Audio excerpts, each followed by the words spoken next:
All right, cruising along here in the 5 o'clock hour. Glad you're hanging out with us. If you haven't heard yet, breaking just about 25 minutes ago or so, Bruce Feldman of The Athletic had it first, and that's typically going to be the case with most LSU stories. It's either going to be Dellinger or Feldman breaking the story because Ross is great and has a lot of sources here, and Feldman, of course, is really close with Ed Ogeron. So essentially everything you get from Bruce Feldman as it pertains to LSU is either directly from Ed Ogeron or the guy who we all know well, who works very closely with Ed Ogeron. But Scott Linehan is LSU's new passing game coordinator.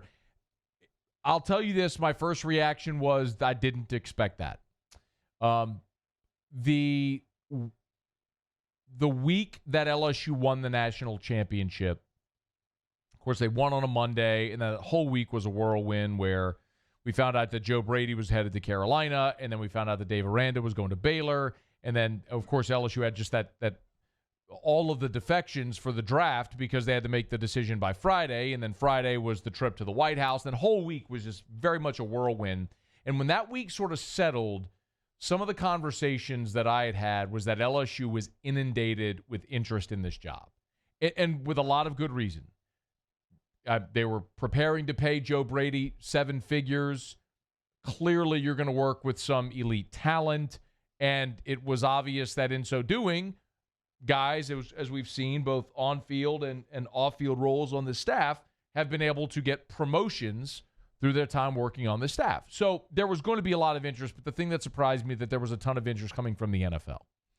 And there were a lot of very obvious default names that many of us threw out. A lot of you brought up Joe Lombardi, which made a lot of sense, right? He's worked with the Saints. He was there when Ed Ogeron was there. That made a lot. He obviously knows the terminology. We talked about Curtis Johnson, who's got a really good relationship with Ed Ogeron and was on staff there with the Saints and then was at Tulane as a head coach and can recruit New Orleans and knows New Orleans, has coached in college in the state and is an offensive guy and coaches receivers, and Joe Brady worked with receivers. So there were a lot of things that made sense. But I'll tell you candidly that I was always told there was an NFL guy they were interested in. I never got a name, and my assumption now is that this was Scott Linehan. The interesting thing about Linehan is that he was out of coaching this year. And his whole backstory, when you look at Linehan's resume, he started as a college guy, but made his way into the NFL and reached the highest point that you can in the NFL. He was a head coach in the NFL with the St. Louis Rams for 3 seasons, in 06, 07, and 08. And now those Rams teams didn't do great. They were 8-8, 3-13, and then in his third season, they started 0-4, and he got fired 4 games into that third season. So he finished 11-25 in his time as a head coach. But that's okay. You're not being hired to be a head coach. You're being hired to coach offense, and that's what he's done his entire career. From Idaho, coached at Idaho, coached at UNLV, a lot of West Coast college tentacles, coached at the University of Washington as a receivers coach, as an OC, made his way into at Louisville from 99 to 01, then into the NFL, where he was the OC with the Vikings. Then he was the head coach. I'm sorry, the OC with the Dolphins. Actually, Nick Saban's no, this wouldn't have been. Yeah, he was. He was the OC with the Dolphins for 1 season. Nick Saban's first season in the NFL in 2005. Scott Linehan was Saban's offensive coordinator. And then after that 1 season with Saban in Miami, and if you remember Saban's first year in Miami, they went 10-6, and then everything fell apart. But after that 1 season with Nick in Miami, he got the job as the head coach with the Rams, was there for 3 years, and then was back into as an OC with the Lions from 2009 to 2013. So he was the OC there in Detroit on that as they drafted Matt Stafford and started to build that offense around Stafford and Calvin Johnson. Of course, the Lions team that played in New Orleans in the divisional round in 2011, Linehan was the OC of that team. And then he went to Dallas, and he was the passing game coordinator there in 2014 and then became the OC from 15 through 18. So part of that time with Tony Romo, there in conjunction with Jason Garrett, Dak Prescott, and his ascension as well, that was Linehan. And then he got fired after the 2018 season and then was out of football this year. So I find it interesting to say the least. I would have assumed, considering the success, like just think of what worked for LSU this year offensively. You had Steve Ensminger as your play caller. You had a veteran, proven offensive coordinator, quarterbacks coach, play caller, guy, no ego, been through it all and seen it all in his career 4 decades. And he was paired with the guy who was the polar opposite. Not from the ego standpoint, because both guys got along, swimmingly. But Joe Brady was 30 years old, young guy, had never really even been a full-time assistant. This was his first full-time assistant coaching job. And it was new ideas, youth, RPO, progressive style of offense, and you married those two things together, and it worked awesome.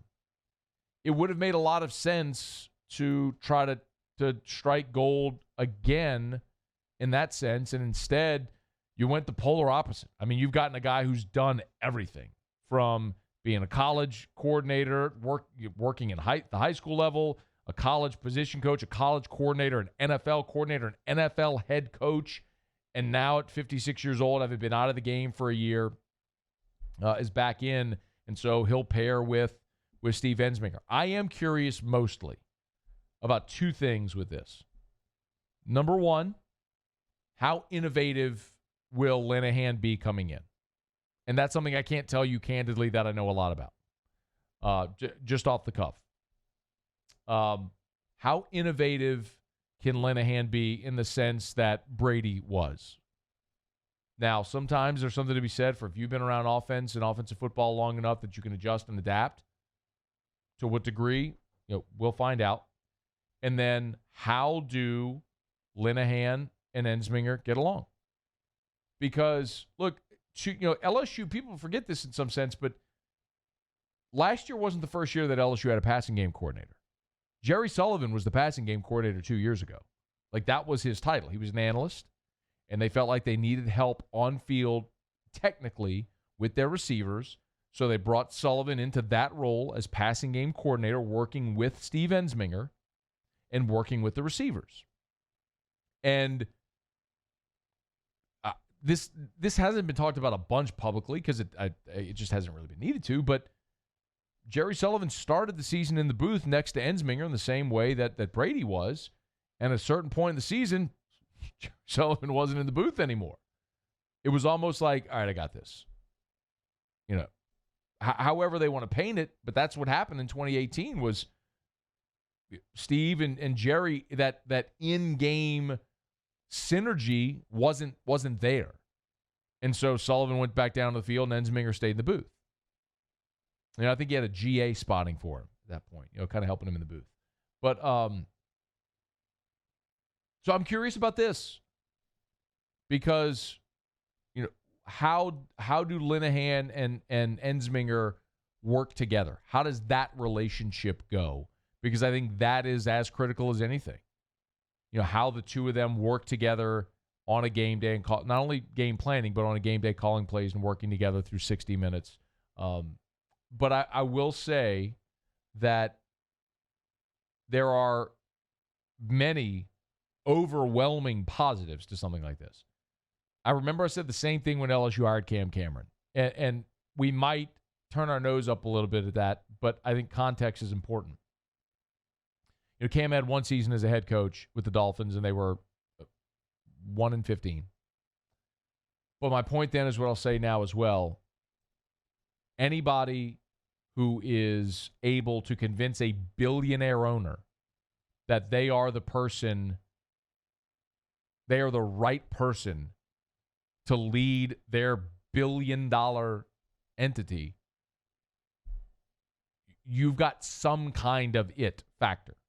So while I've never had a conversation with Scott Linehan, my guess is you talk to him, he's going to have that it factor. You have to have a degree of polish to be able to handle that and to be an NFL head coach, and Scott Linehan did it. Now, his teams in St. Louis weren't good. And he followed the greatest show on turf, and had Bulger, and then after Bulger, Trent Green was around still, and then of course they went to Sam Bratt. They drafted Bradford, and that's whenever they fired Scott Linehan. After that disastrous 08 season, they fired Linehan and drafted Bradford. But that element of being able to communicate and being able to run a billion-dollar organization, you've got to have an it factor to be that guy. And clearly Linehan has that. Can he and Ensminger work together? We'll see. And I think that's the biggest question right now.